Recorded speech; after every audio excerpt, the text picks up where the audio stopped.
দেখে নিন বড় বড় সংখ্যা কীভাবে কিউব করতে হয়, কীভাবে ঘনমূল করতে হয়।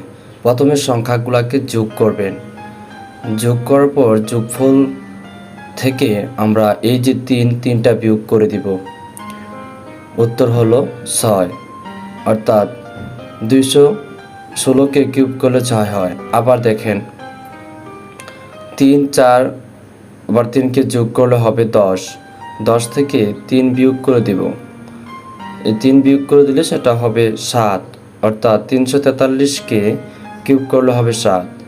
পরবর্তী সংখ্যা দেখেন, সবগুলাকে অঙ্ককে যোগ করে দিলে হবে 19, 19 থেকে 3 বিয়োগ করে দিলে হবে 16। পরবর্তীটা আপনারা কমেন্ট বক্সে করে দিবেন।